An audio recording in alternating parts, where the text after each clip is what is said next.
Vamos abrir as nossas Bíblias na primeira carta aos Coríntios, primeira carta que o apóstolo Paulo escreveu à igreja em Corinto, capítulo 2. Capítulo 2. Eu vou fazer a leitura do versículo 1 ao versículo 16. Eu, irmãos, quando fui ter convosco, anunciando-vos o testemunho de Deus, não o fiz com ostentação de linguagem ou de sabedoria, porque decidi nada saber entre vós, senão a Jesus Cristo, e este crucificado. E foi em fraqueza, temor e grande tremor que eu estive entre vós. A minha palavra e a minha pregação não consistiram em linguagem persuasiva de sabedoria, mas em demonstração do Espírito e de poder, para que a vossa fé não se apoiasse em sabedoria humana, e sim no poder de Deus.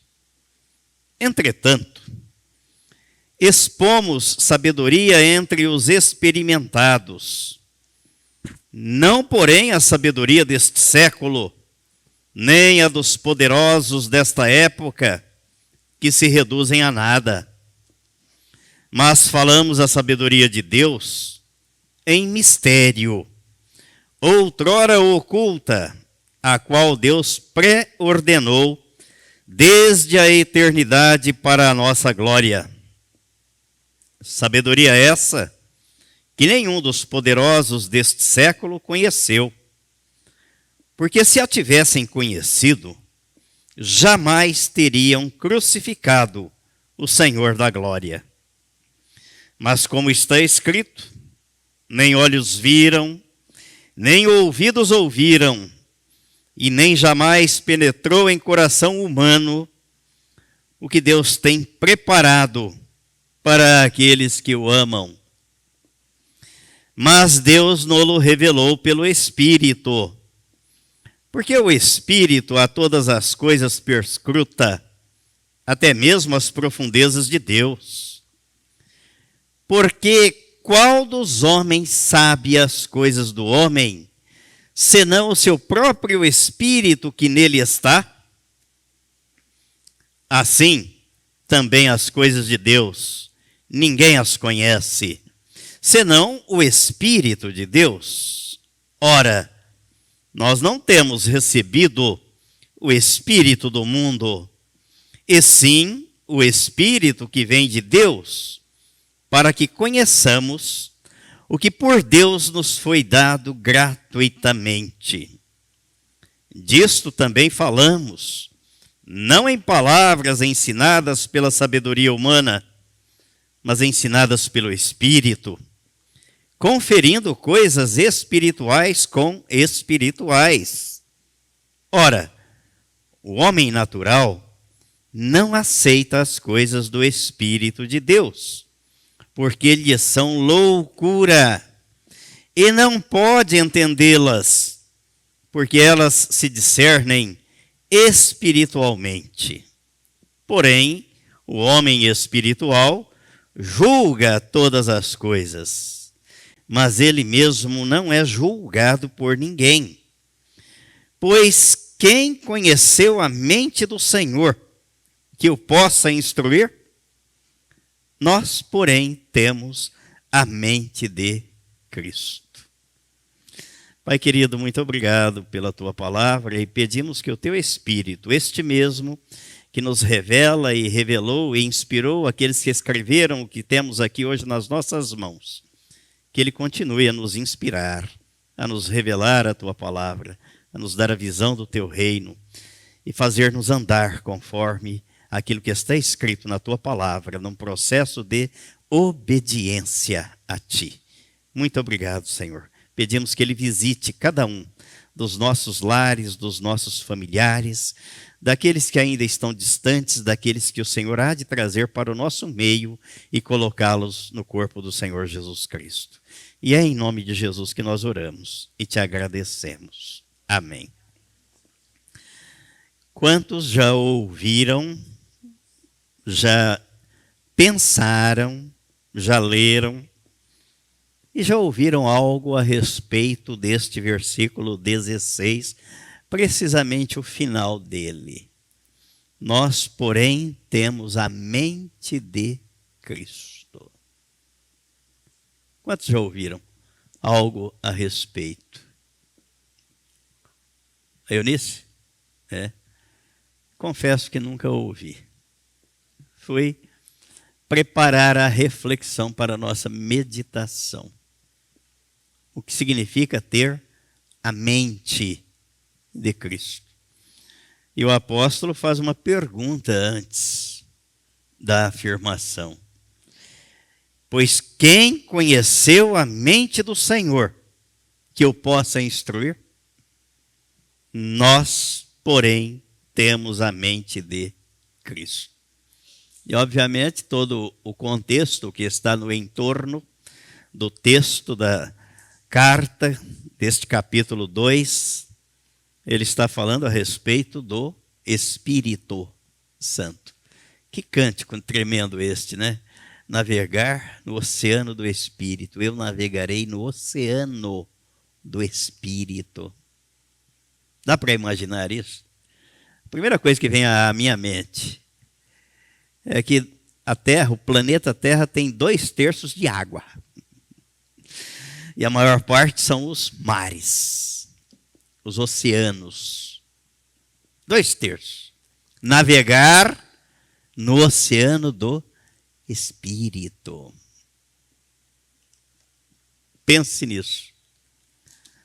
Vamos fazer uma reflexão e descobrir algumas coisas que a Bíblia nos ensina a respeito disso.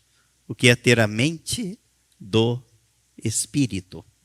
O que é ter a mente de Cristo? O que é pensar como Jesus? O que é ver como Jesus? Porque tudo se processa e passa por aqui. Primeiro,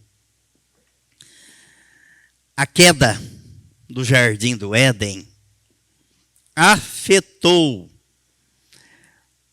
o nosso funcionamento biológico de maneira significativa. Afetou o corpo, afetou a alma e afetou o espírito. Por isso nós somos mortos espiritualmente. Antes da queda, o cérebro de Adão, e só o dele, hein? Só o dele, trabalhava em perfeita harmonia. Não havia pecado, não havia maldade, não havia dor, não havia doença, não havia sofrimento. Adão devia trabalhar não sei quantas horas por dia, o tempo todo, sem cansaço, sem fadiga, sem suor, sem dor. Tudo isso veio depois da queda. Com o pecado, todo o funcionamento do nosso corpo foi deturpado, foi desvirtuado do propósito de Deus. Ficamos sujeitos a heranças genéticas e distúrbios neurobiológicos que causam diversas doenças, inclusive na mente, no cérebro, nas emoções. Nascemos de novo, sim, somente na vida espiritual, no espírito. Mas a nossa história emocional e o nosso corpo físico seguem comprometidos, mesmo depois do novo nascimento. Basta ver as políticas governamentais pelo mundo afora, hoje preocupadas com a saúde mental. Porque está se chegando à conclusão que 95% das doenças ou dos males são provenientes da mente. Se negarmos a biologia das doenças emocionais, tenderemos a espiritualizar todas as coisas e deixaremos de buscar a ajuda necessária para o tratamento correto e adequado. Por que você vai ao médico quando você está doente? Para cuidar do físico. E Deus usa o médico, aquele profissional, para te ajudar. Lembre-se que Deus sempre se serviu de profissionais para a execução dos seus projetos na terra. Vamos lembrar de alguns? Noé, Abraão, Moisés, Esdras, Neemias, Esther, Daniel, João Batista, Pedro, Paulo. Deus se serve de pessoas para executar os seus projetos. A perfeita gestão de nossas emoções, ou a plena restauração da mente, a plenitude disso ocorrerá no estágio da glorificação. Enquanto estivermos aqui, seremos imperfeitos buscando a perfeição. Todo dia. Hoje de manhã eu conversava com o irmão Paulo, eu ia falar apóstolo Paulo, hein? Com o irmão Paulo. E aí a gente chega à seguinte conclusão. Quando a gente pensa que sabe alguma coisa, a gente descobre que está aprendendo a saber. Começando a saber. Puxa, achei que eu soubesse tanto. Não, eu estou começando a saber, aprendendo a saber. Eu li um livro mês passado, cujo título é Pense, Aprenda e Tenha Sucesso. Pense, aprenda e põe em prática. O que nós estamos vendo aqui, obedeça, obediência para ser bem-sucedido. Senão será um fracasso, com toda certeza. A fé saudável. Existe uma fé que é chamada de fé tóxica, onde alguns entram para a igreja, para a comunidade, e não ouvem ou não são levados a compartilharem das coisas saudáveis da palavra de Deus. E entram num ambiente tóxico, como um peixe quando é jogado num aquário com a água suja. Faz mal à saúde física, mental e espiritual. Mas a fé saudável cuida do corpo, cuida da alma e cuida do espírito. Os três estão conectados e são indissociáveis. Não dá para ser só espírito, só corpo ou só alma. São as três coisas. E o apóstolo Paulo diz que o Deus da paz nos santifica em tudo. No corpo, na alma e no espírito. O cristão saudável é aquele que está conectado ao mundo real. Não vivemos numa bolha, numa utopia, num mundo imaginário, mas numa realidade. E não apenas no mundo espiritual, como se vivesse numa bolha. Não podemos viver a dicotomia secular versus sagrado.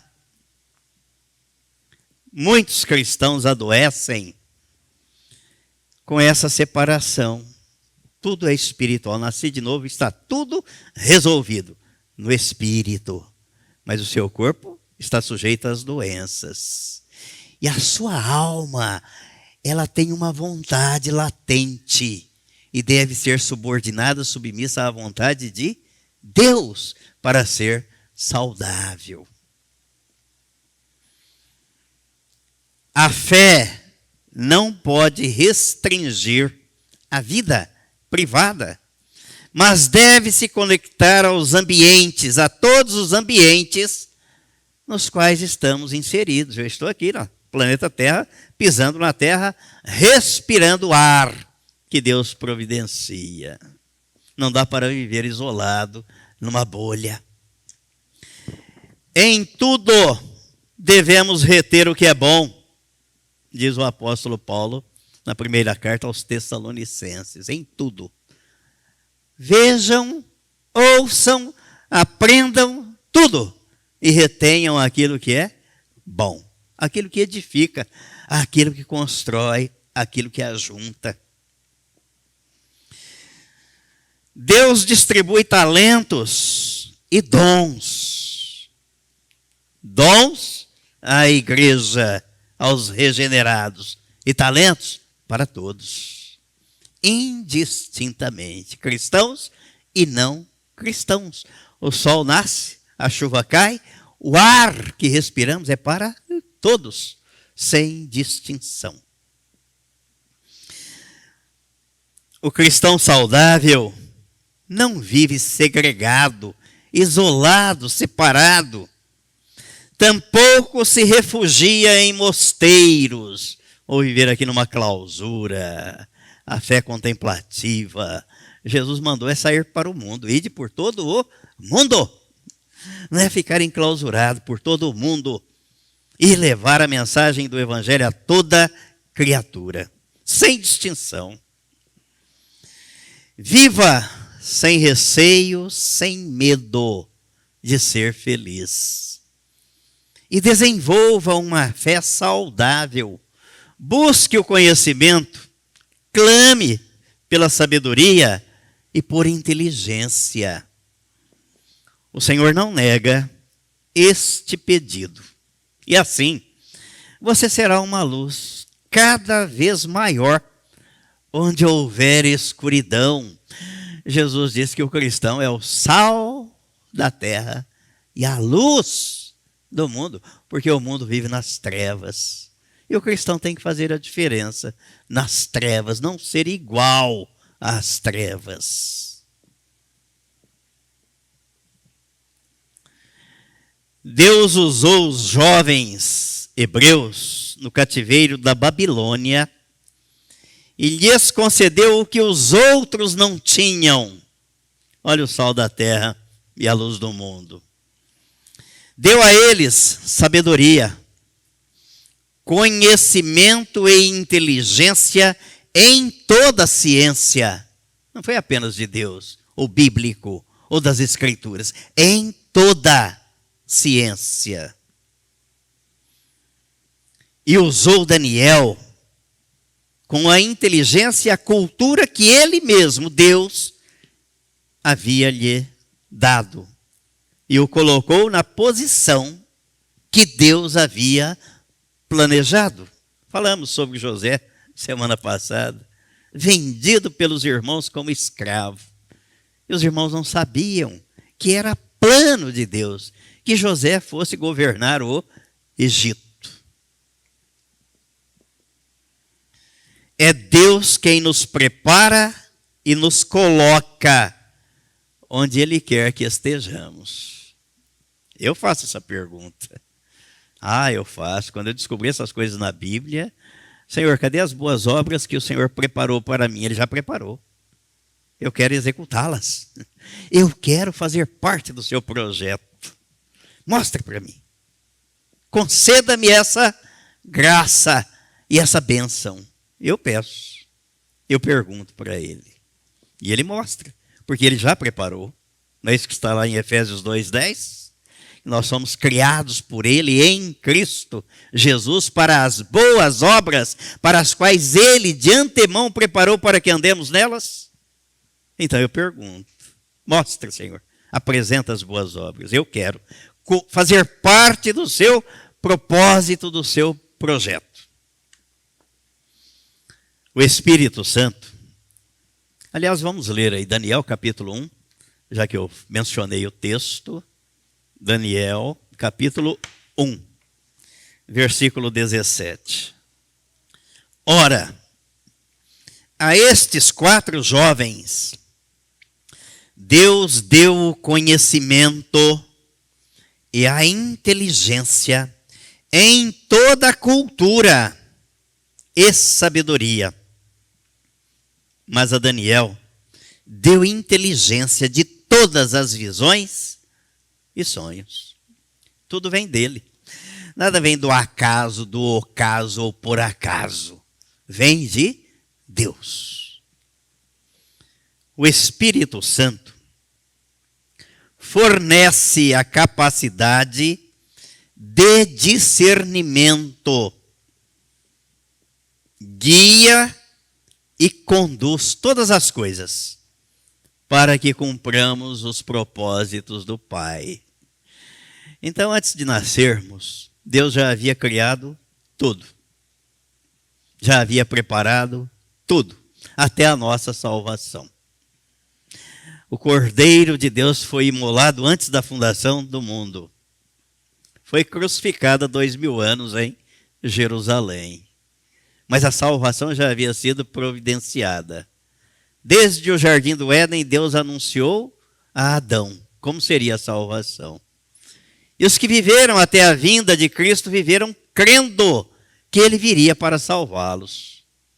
E nós que vivemos depois, vivemos crendo que ele já veio e nos salvou, quando nos incluiu no corpo dele, na cruz, para trocar a nossa natureza adâmica e implantar em nós a natureza divina. Isso é salvação. Isso é nova vida, é vida de Cristo. Quem é guiado pelo Espírito Santo avalia, peneira, examina tudo e sabe discernir as coisas espirituais daquilo que não é espiritual. E retém o que é bom. No texto que nós lemos da primeira carta aos Coríntios, capítulo 2, no versículo 15, o apóstolo Paulo diz: porém, o homem espiritual julga todas as coisas.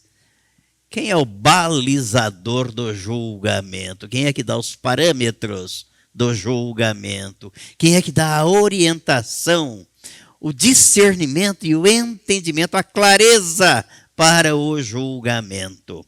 O Espírito Santo. O Espírito Santo em nós, além de dar vida ao nosso espírito que estava morto, abre a nossa visão e concede-nos o poder de discernir. Discernimento, capacidade para discernir. Eu não consigo entender, não conseguiria entender que Deus, na sua infinita graça, sendo o Criador de todas as coisas, Jesus, o nosso Salvador, pagou o preço na cruz da nossa dívida, da nossa conta, dos nossos pecados. O Espírito Santo desceu para nos guiar. Não conseguiria entender se ele não nos desse capacidade, inteligência, sabedoria e discernimento. E nos fizesse distintos e nos distinguisse dos demais, dos filhos das trevas, dos irracionais. Mas é exatamente isso que ele faz. Além de dar vida, ele abre a nossa visão e concede-nos o poder do discernimento. Isso é um verdadeiro milagre. Milagre. Pois deixamos de ser simplesmente alma vivente para sermos pneumáticos. Pneumáticos? Sim, do grego pneuma, vento, o sopro do Espírito. E assim, nos tornamos homens, seres espirituais guiados pelo Espírito Santo. Entretanto, o Espírito Santo não age por força. O cristão precisa convidá-lo a participar das decisões de sua vida, e quanto mais dialogar com ele, tanto mais e maiores experiências do amor e do poder de Deus experimentará. Você duvida disso? Eu não duvido. E tudo que eu leio, eu tenho esse problema sério, eu gosto de pôr em prática. É uma característica, não é? É uma característica. Os cursos que eu fiz, as formações que eu tenho, eu exerci as profissões. Não só formei e botei o diploma. Aliás, nunca pendurei nenhum diploma na parede. Nunca. Formei. Me preparei, agora eu vou exercitar. Vou pôr em prática. E a fé, a vida com Deus, deve ser assim. Uma vida de prática, de obediência. O Senhor concede sabedoria? Eu quero. O Senhor concede inteligência? Eu quero. O Senhor concede o conhecimento? Eu quero. Por quê? Porque eu quero glorificar o teu nome e ser testemunha de que o Senhor faz isso. Não é o mero texto da letra, do que está escrito. E quando vou meditar, e vamos meditar, Espírito Santo, me mostre o que é que está por trás da mera letra. Porque foi o Senhor quem inspirou as pessoas que escreveram. Então o Senhor pode fazer isso. Ele faz ou não faz? Faz. O texto de 1 Coríntios 2, que nós lemos, 1:16, o apóstolo Paulo destaca que a mensagem do Evangelho se baseia na sabedoria que vem do alto. Ao ignorar que tudo vem de Deus, tudo, não tem nada que não venha dele, tudo. O diabo não cria nada, não faz nada. Ele imita e corrompe. Tudo vem do alto, do Pai das luzes, como diz Tiago. Tudo. Ao ignorar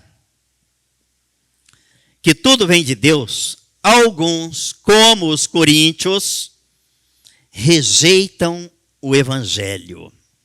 Há uma forte rejeição ao Evangelho e confundem Evangelho com religião. Mas é o Evangelho, é a pessoa de Cristo, é a obra que Jesus consumou na cruz do Calvário para nos libertar plena e definitivamente do veneno que foi injetado no jardim do Éden chamado pecado. Carregou no corpo dele sobre o madeiro os nossos pecados. O apóstolo sabia que nenhuma técnica de retórica ou discurso eloquente seria capaz de convencer alguém acerca do pecado. Mas somente o Espírito Santo pode fazer isso. A verdadeira sabedoria, que é Cristo, vem de Deus e é comunicada aos cristãos pelo Espírito Santo.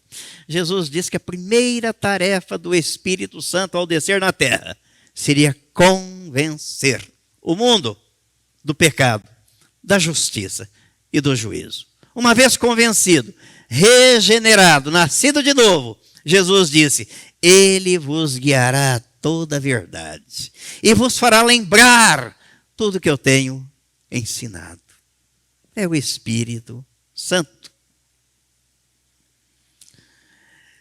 Quando paramos para refletir precisamente sobre o que significa ter a mente de Cristo, somos conduzidos pelo Espírito Santo por um caminho iluminado pela palavra de Deus e orientados por Ele. O que é ter a mente de Cristo?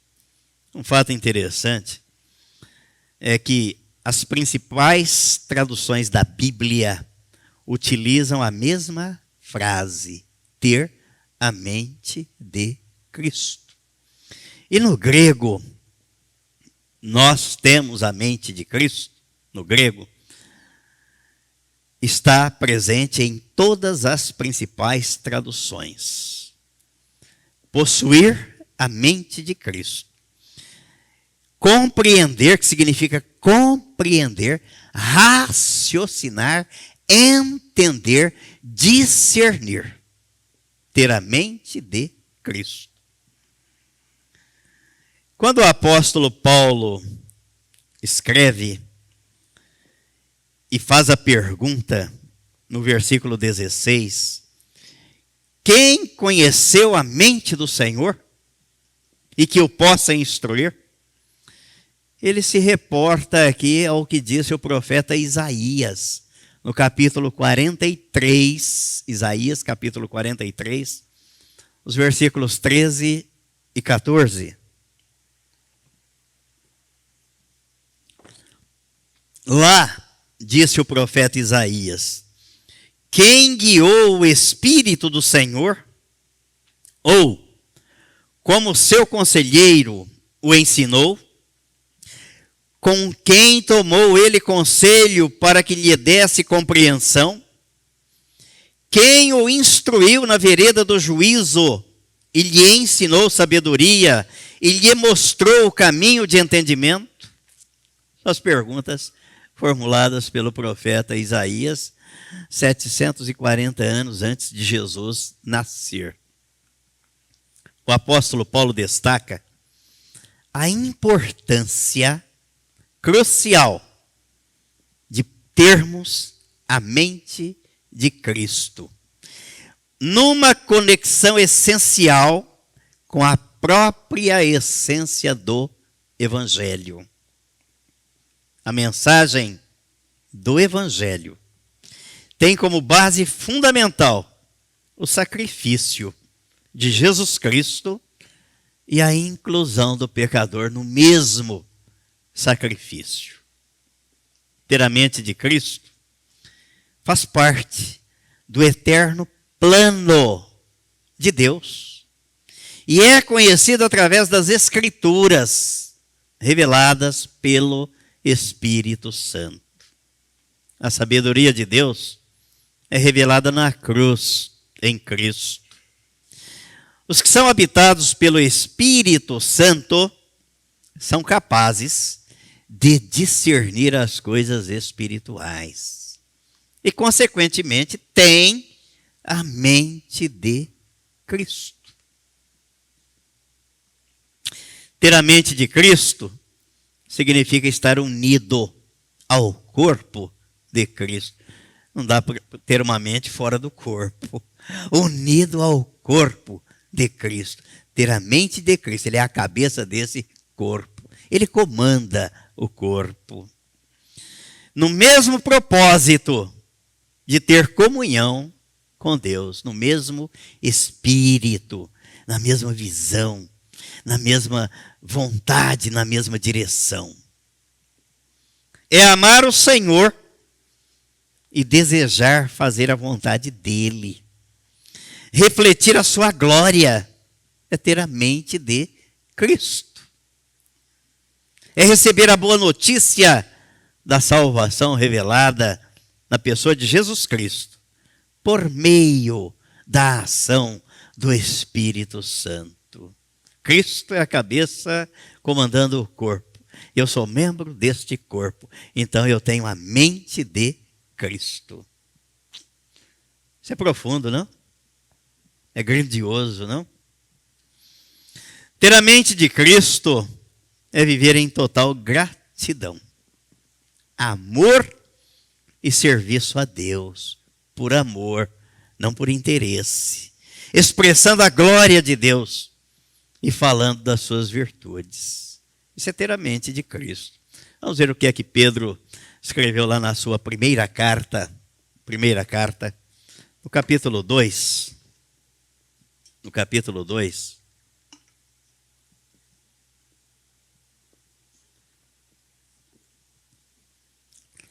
Os versículos 9 e 10, ele escreveu assim: Vós, porém, sois raça eleita, sacerdócio real, nação santa, povo de propriedade exclusiva de Deus, a fim de proclamardes as virtudes daquele que vos chamou das trevas para a sua maravilhosa luz. Quem?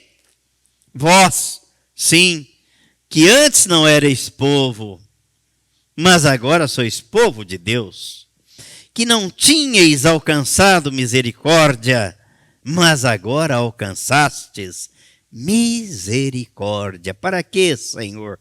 Para proclamar as virtudes de Deus. É ter a mente de Cristo. A mensagem do Evangelho é a manifestação da sabedoria de Deus. Cristo é o poder de Deus, é a sabedoria de Deus. E aqueles que são conduzidos pelo Espírito Santo discernem. Discernimento que é dado pelo Espírito, e o discernimento se processa na mente. Não é na mão, não é no pé, é na mente. Estes discernem as profundezas divinas. A pergunta do profeta Isaías. Então o apóstolo Paulo responde: nós temos a mente de Cristo. Quem esteve no conselho dele? Quem esteve lá? O Espírito Santo que desceu para fazer esta obra. Possuir a mente de Cristo é mais que um conhecimento teórico e mera retórica. É estar unido a Cristo. É cultivar a comunhão com Deus e com os irmãos. É amar a sua lei e a sua igreja. É desejar cumprir os seus mandamentos, os seus propósitos e refletir a sua glória. Isso é ter a mente de Cristo. A mente de Cristo nos capacita a discernir as verdades da salvação revelada por meio do Espírito Santo. Viver em profunda gratidão, amor e serviço a Deus é a resposta viva à grandiosidade do Evangelho em obediência, assim como Jesus viveu. Foi obediente até a morte, e morte de cruz. Vamos ler o texto? Filipenses capítulo 2. Filipenses capítulo 2. A partir do versículo 5.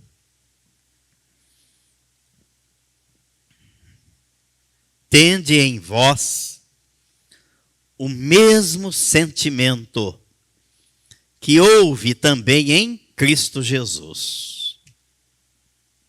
Pois ele, subsistindo em forma de Deus, não julgou como usurpação o ser igual a Deus. Antes, a si mesmo se esvaziou, assumindo a forma de servo, tornando-se em semelhança de homens e reconhecido em figura humana. A si mesmo se humilhou, tornando-se obediente até à morte, e morte de cruz. Pelo que também Deus o exaltou sobremaneira e lhe deu o nome que está acima de todo nome, para que ao nome de Jesus se dobre todo joelho, nos céus, na terra e debaixo da terra, e toda língua confesse que Jesus Cristo é Senhor, para a glória de Deus Pai. Dá para perceber aqui que os arrogantes, os soberbos, os impetuosos não têm a mente de Cristo. Porque nós devemos ter o mesmo sentimento que houve em Cristo.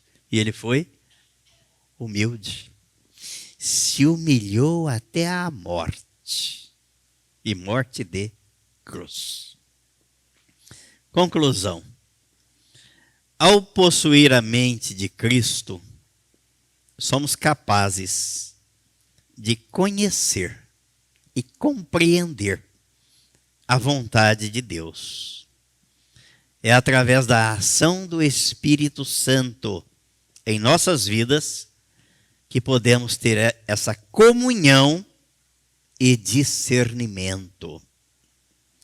Como cristãos, é nosso privilégio viver cada dia com a mente de Cristo, renovando todos os dias, mente renovada, renovando sempre para experimentarmos a boa, agradável e perfeita vontade de Deus.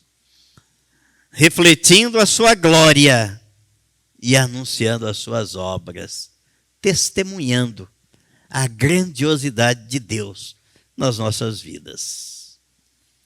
E pela palavra, sermos santificados diariamente no corpo, na alma e no espírito. Amém? E amém.